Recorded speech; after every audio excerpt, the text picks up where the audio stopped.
राज्यसभा का चुनाव हो रहा था। उत्तर प्रदेश की विधानसभा में कुछ विधायकों को लेकर शंका थी और शंका ये थी कि वो बगावत कर सकते हैं। वो 7 विधायक समाजवादी पार्टी के थे, बीजेपी के पक्ष में वोट किया और तब से ये कयास लग रहे थे कि इन सातों पर कार्रवाई होगी कि नहीं होगी। कार्रवाई हुई, लेकिन 7 में से सिर्फ 3 पर, और उन 3 में एक विधायक हैं राकेश प्रताप सिंह जो मेरे साथ हैं। राकेश भाई, समाजवादी पार्टी के साथ आप थे, उसके बाद बहस हुई, विवाद हुआ, जो भी हुआ सेपरेट हो गया और अब फाइनली आज तलाक हो गया। इस तलाक से खुश हैं? बिल्कुल मन प्रसन्न है। और कभी कभी कुछ बंदिशों में सही बात बोलने से वंचित रहना पड़ता था।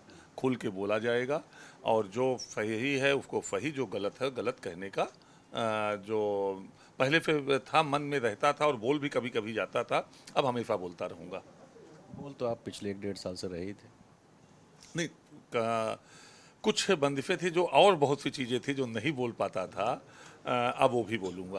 तो सपा के साथ रिश्ते में ऐसी क्या दिक्कतें आ गई थी? क्या अखिलेश जी से कोई व्यक्तिगत मनमुटाव था? पार्टी की विचारधारा से दिक्कत थी? मैं नाम लेके कहूँ तो स्वामी प्रसाद मौर्य से दिक्कत थी? क्या था, क्या वजह थी कि आप लोग इस तरह की बगावत पे आ गए?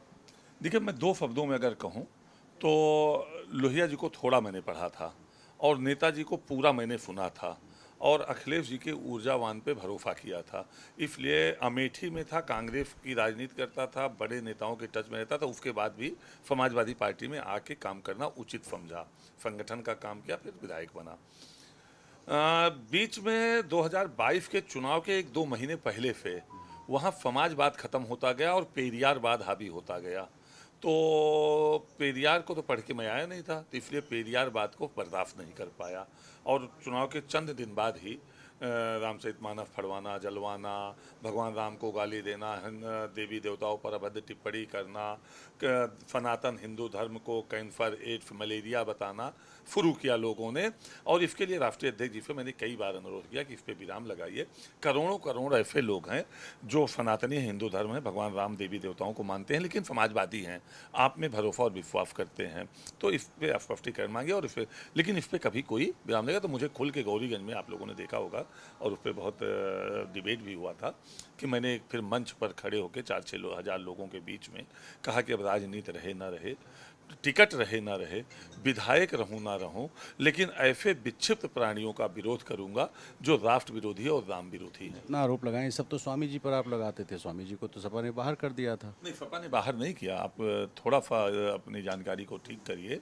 स्वामी प्रसाद ने इनसे किनारा कस लिया, अलग हो गए। हाँ।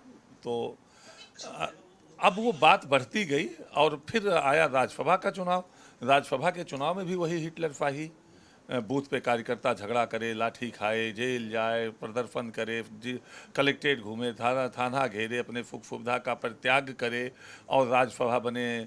बम्बई से आके लोग, दिल्ली से आके लोग, जिनका समाजवादी पार्टी में ना कोई योगदान है, ना कोई सहयोग है, जो कभी ना उनसे मिल सकता है कार्यकर्ता, ना एक फ़ोटो खिंचवा सकता है, ना कोई काम ले सकता है, ना काम के लिए वो कभी खड़े हो सकते कुछ हैं। सदन में तो ऐसे ही लोग जाते हैं ना, फिल्म स्टार भी चले जाते हैं, क्रिकेटर्स भी चले जाते हैं, कई बार ऐसे भी लोग चले जाते हैं जो सक्रिय राजनीति में नहीं रहते हैं। राज्यसभा या विधान परिषद तो ऐसी जगह है।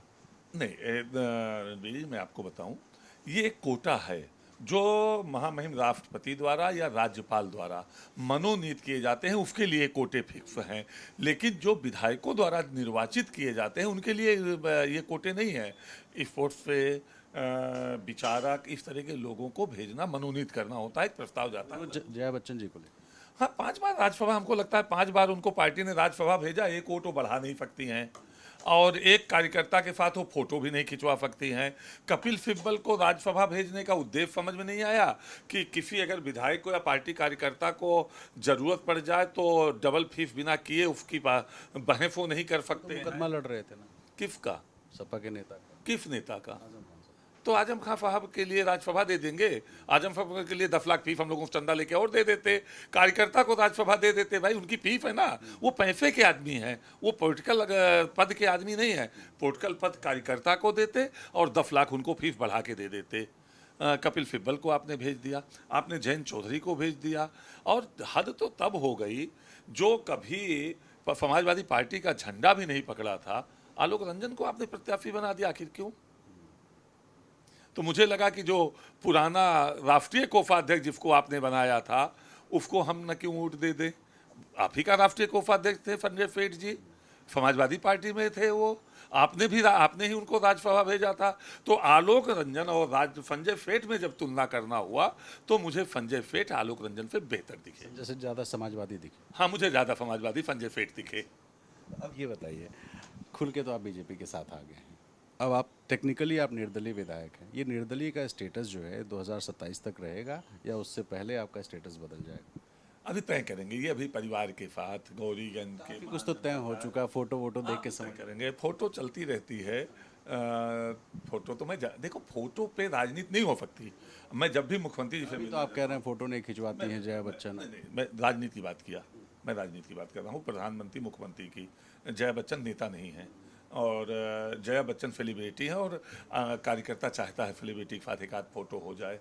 तो मैं केवल ये कहता हूँ कि प्रधानमंत्री मुख्यमंत्री मंत्री के पास विधायक नहीं जाएगा तो जाएगा कहाँ, और जाना भी चाहिए उसको। तो विकास के काम के लिए हो जाए। राष्ट्रीय अध्यक्ष श्री अखिलेश यादव जी से मैं जानना चाहता हूं कि 5 साल जब आप मुख्यमंत्री थे तो आप दूसरे दल के नेताओं से मिलते थे, विधायकों से मिलते थे कि नहीं मिलते थे, उनको योजनाएं देते थे कि नहीं देते थे, उनके काम को सुनते थे कि नहीं सुनते थे।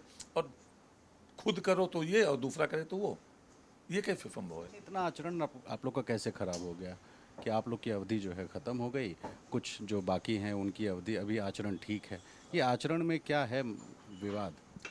अब ये तो दरअसल जब राजनीति को आदमी सेवा भाव से नहीं करता है और नफ़े नुकसान को तौलता रहता है तो इसी तरह की बात करता है।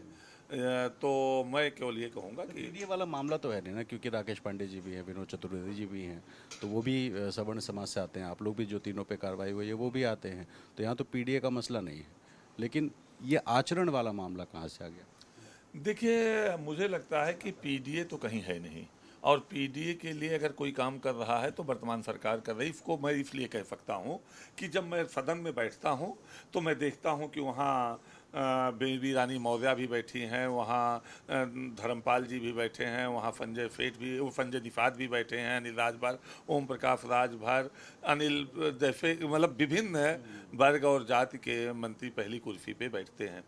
जब 12 से 17 की सरकार थी तो पहली कुर्सी से लेकर 10वीं कुर्सी तक एक वर्ग या एक समाज के लोग ही बैठते थे। तो केवल पीडीए का मतलब है परिवार डेवलपमेंट अथॉरिटी, और पीडीए की बात कर जातियों में बांट कर केवल सत्ता हथिया के अपनी संपत्ति और साम्राज्य को बढ़ाने का काम करता है। अच्छा, एक आखिर सवाल, आमतौर पे जब कोई विधायक बागी होता है तो पार्टियां उसको उस हाल पे छोड़ देती हैं ताकि वो आज़ाद ना हो जाए।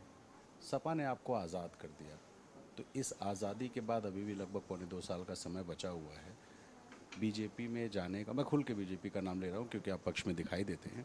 बीजेपी में जाने की इच्छा है? दरअसल मैं राम भक्त हूँ और मैं राष्ट्र भक्त हूँ। मैं राम और राष्ट्र की बात करता हूँ, इसलिए लोग ये मानते हैं। तय करेंगे बैठकर और जल्द ही आपको पता चल भावना है। अब तो आपको पता चल जाएगा। नहीं कहेंगे। जो करूँगा डंके की चोट पे करूँगा, और जब करूँगा तब पूरा देश और प्रदेश जानेगा। तो राकेश प्रताप सिंह जो खुश हैं इस बात से कि उन्हें पार्टी से निकाल दिया गया है, फिलहाल 2027 के पहले क्या वो निर्दलीय ही रहेंगे या भाजपाई विधायक कहे जाएंगे, ये बड़ा सवाल है। लेकिन समाजवादी पार्टी ने निश्चित तौर पे उन्हें आज एक आज़ादी ज़रूर दे दी है। लखनऊ से कैमरा पर्सन राजेश गुप्ता के साथ रणवीर, NDTV।